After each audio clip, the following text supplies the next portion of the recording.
Who or what comes to your mind when you think of a caring mother? I doubt that you think of a man. In Psalm 15, David tells us that the godly and blameless person is the one who will not be shaken. And we realize that as he reflects upon that truth, he realizes that Messiah Jesus is the only one who perfectly fits the description of Psalm 15. And because Jesus models such advocacy in our behalf, those of us who have placed our faith in Jesus Christ, we also can pray that prayer with confidence, not in our own merit, not in our own strength, not in our own inherent rightness. Psalm 16 expresses the same truth, only it expresses David's great desires, his great passions, along the same lines of what it takes to stand in moral purity as expressed in Psalm 15. And again, if we compare ourselves to Psalm 16, we would have to realize or admit, if we were honest, that there's no way we can measure up to the standards that Psalm 16 expresses. And so we see in Psalm 16 that there is only one person who's able to fit the perfect rightness of being able to reflect upon God in such manner, and that's Messiah Jesus. Psalm 17 here expresses David's rightness as he comes to the Lord, and yet in view of Psalms 15 and 16, we realize that again, Psalm 17 expresses truths that only one person can express and perfectly model as he comes to God the Father, and that is Messiah Jesus.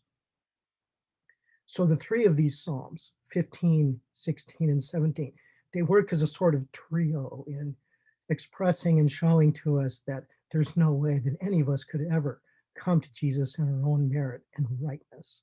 And we see that particularly at the start of Psalm 17 here. Look at the words that I have enclosed: just, right, no evil, not transgressed, held to your paths, not stumbled. Again, is there any way that any of us could ever come to God, to our Lord, to our Father with such declarations of rightness? Not really. Only one person can do that, and that is Messiah Jesus. Messiah Jesus is the one who expresses the right plea in Psalm 17. He's the right person who expresses this prayer, and he is the one who knows and has accepted the right expectation. Only Jesus Messiah can express this psalm. And so as we reflect on it, we see that we also can express these words, not because we have our own inherent rightness, but because Jesus Christ has stood in our place.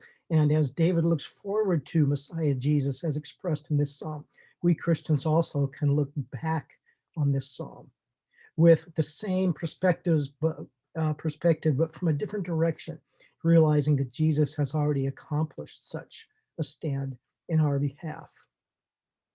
So I come back to my earlier question. Who or what do, or excuse me, who or what comes to your mind when you think of a caring mother? And I will put it this way now. What image comes to your mind?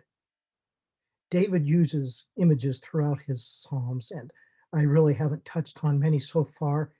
And I want to point out four images that we see here in this Psalm that perhaps can stir some thinking and some imagination in your own mind as to what David might be thinking. First of all, note he refers to the apple of your eye when speaking to the Lord. He desires the Lord's intimate and close and guarded protection. He seeks God's covering, his protection under the shadow of his wings, as he says. He points to the opposition's callous hearts, that is, their hardness, the stiffness of their muscles in trying to oppose him. And then he refers to his enemies as being like a lion, hungry for prey. And he develops that image a little bit further. We see that in Luke 13:34, Jesus expresses to those who are listening his sadness over Jerusalem's unwillingness to receive him for who he is. Jesus says, Jerusalem, Jerusalem, you who kill the prophets and stone those sent to you. How often I have longed to gather your children together as a hen gathers her chicks under her wings. Clearly, this is a motherly image. That is the image of a mother hen hovering over and protecting her chicks. Now, as David looks to the Lord's protection, one of the images we can see there, as I just referred to, is that he wants the Lord's protection under the shadow of his wings. Even as David longs for such protection, Jesus longs to provide that kind of security if those would step into his arms and embrace him through faith, through allegiance to who he claimed to be and whom he claimed to represent. So even as David expresses this desire to be right, to come to the Lord in rightness, he recognizes that only the Messiah to whom he looks forward can stand in this kind of rightness.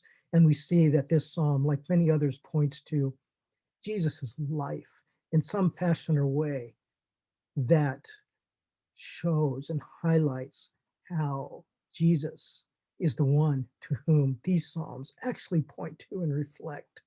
It is only because they reflect his perspective, his prayers, that we ourselves can identify with and even express, or even come close to expressing the same kinds of requests to the Lord.